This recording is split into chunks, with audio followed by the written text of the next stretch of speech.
Hi there! Welcome back to the channel. My name is Jon Hutman. I'm a production designer. You might know my work from some of the films that I've designed with director Nancy Meyers. Today, we're going to talk about the film Under the Tuscan Sun, which was written and directed by Audrey, starring Diane Lane. What I love about this movie is that it takes us to Italy. You're empty. You need a little more?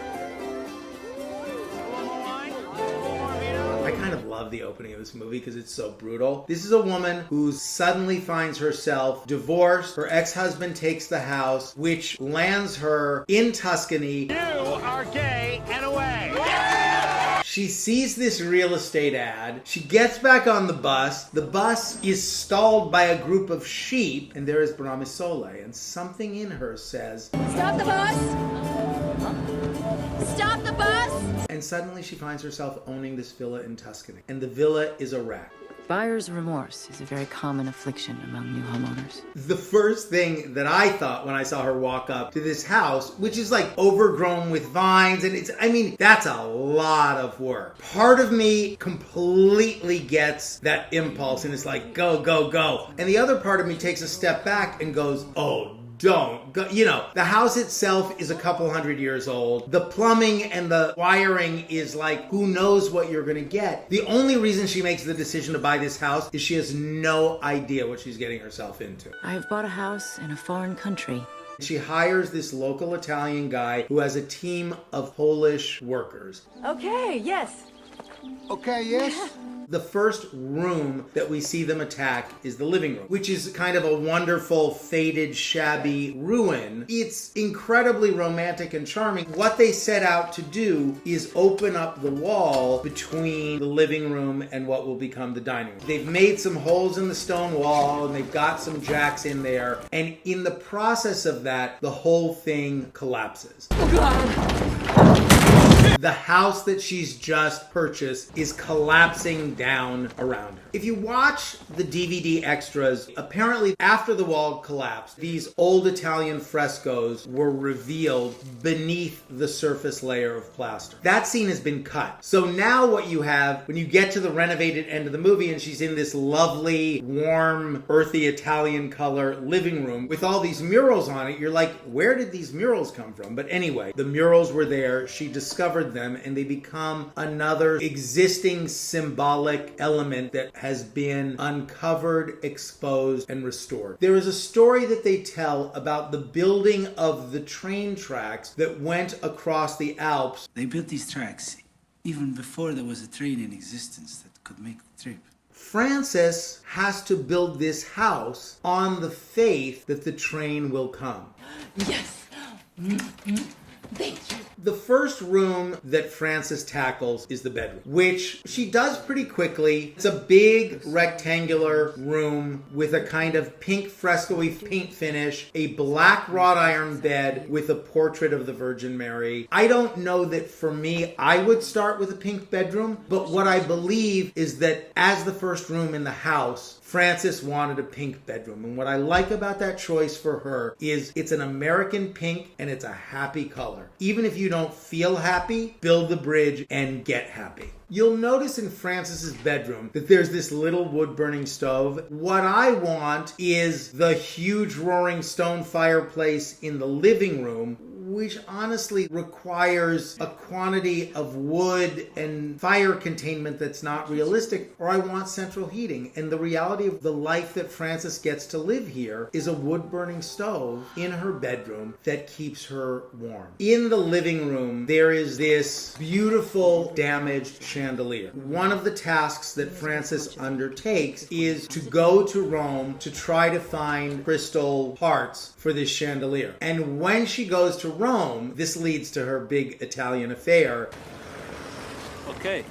And now she's in. She's got the lover. She's got the villa. Her Italian life is starting to take shape. The second bedroom that we see is the bedroom where Patty, the best friend, stays. And that's the blue bedroom. And in between the pink and the blue bedrooms, we see this bathroom. There's hot water in the toilet bowl. Now, I have to say, that is not the bathroom of my dreams. It is definitely, if you buy a villa in Italy and hire a bunch of local guys to renovate it for you, that white 6-inch tile is exactly what you'll get. I'm the guy who wants my Italian villa to look like this authentic, historic Italian, like it's been for centuries. That's not the story. This is about a modern American woman making this home hers. The blue might not be my Botticelli Virgin Mary blue, but it's her blue. Colors for me are very instinctual. The design process for me usually goes architecture, layout, furnishings large to small, upholstery and carpet and art, and then I can choose my colors. It will help you find someone to cook for.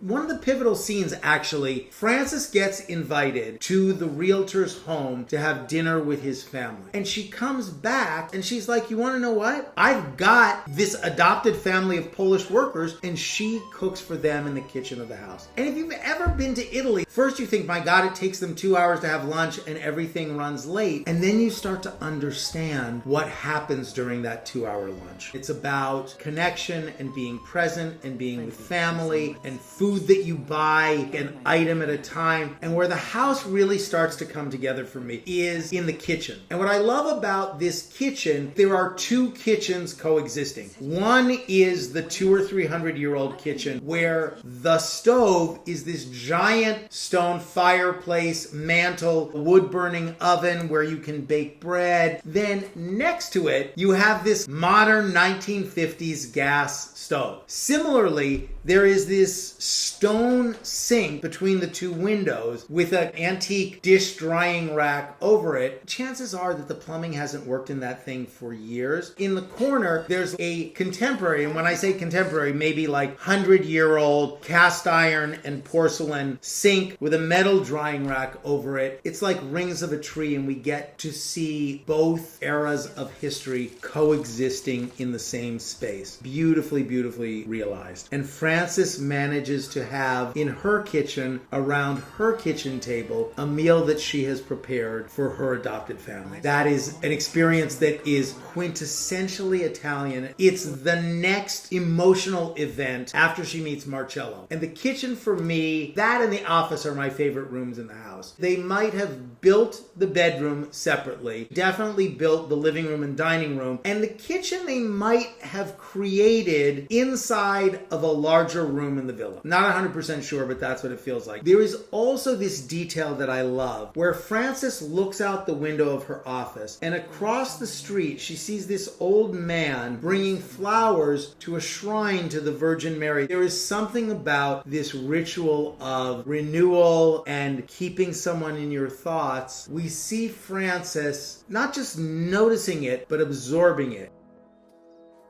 And then we follow her inside of her office. And the office is the other room that I just love in this house. Remember that she is a writer. She's come here with like the 3 boxes of her own stuff, and she has begun to rebuild herself in this library surrounded by books. That room is the most personal and alive. It's got these green bookshelves. She's got this connection to the man at the shrine across the street. She also has this image of the Virgin Mary that's painted into this cameo on the headboard of her bed. All of these elements, which would have been totally foreign to her when she arrived, come to have meaning and significance as she opens herself to let them in. Francis, we are finished. The final room, the payoff room, is this renovated living room. In the third act of the movie, Patty has her baby. The frescoes have been restored, even though we didn't see that happen. The room, which now opens to the dining room, and it's got a crib for the baby, so we see where she's going to continue to have these meals. We understand she has evolved into a new version of herself, which fits the house. She is now the train that has arrived to cross the bridge. Got my wish. She's completed the house and stages this wedding in the garden of the villa. When she first arrives at the villa, it's like this wild, overgrown mess. There's this lovely pergola made out of rustic, what do you call them? Rustic tree branches with wisteria. It's like nature tamed. She has found this way to inject life into what was a ruin when she found it. Even if the wedding belongs to someone else and the baby belongs to someone else, they all take place within the grounds of her house. And we understand that she has fulfilled her dream. That transformation is a transformation of self. And I think we see that in the house. The other character who leads a fantasy is this woman, Catherine. At one point, Frances goes over to her house. It's totally Baroque, over the top. She's got frescoes, but they're not quiet frescoes. She is still living in a fantasy world that doesn't exist anymore. Once Frances sees who she is, it gives her permission to let go of her own fantasies and embrace the life that she has fallen into. You reviewed one of my books once. Did I like it? The film is based on a book about a real American woman's experience buying and renovating a house in Tuscany. The house where they shot the film is not the actual house. And if you really look carefully at the house, the structure from the outside, which is like 3 stories, is probably a lot bigger than the number of rooms that we see. But somehow it is humble enough and we see cropped enough views of it that we believe the cheap. This film is a little bit of an outlier in terms of finished, magazine-ready house movies. This one really explores the process. Both the writer-director Audrey Wells and the production designer Stephen McCabe embraced what it would feel like for an American woman to interpret her own authentic version of an Italian villa. What I love about the shape of this story is that as she goes through the process of rebuilding this house, we see her rebuild herself. Thanks so much for watching the video. I'm curious to know who has had the fantasy and how far have you gone or would you go with the fantasy of buying a villa and moving to Italy. Would you do this? I'm curious to hear your thoughts about that as well. May I please French kiss you now? Married, William. I think why people love this movie is that everybody has a little piece of this dream, and the dream always goes to Italy. For me, it used to be France, because my daughter was born in France when I was doing a movie there, which was another story. I've had the gift of making several films in Europe, 2 in Italy, 1 in Venice and 1 in Rome, and let me just say, a villa in Tuscany sounds really nice.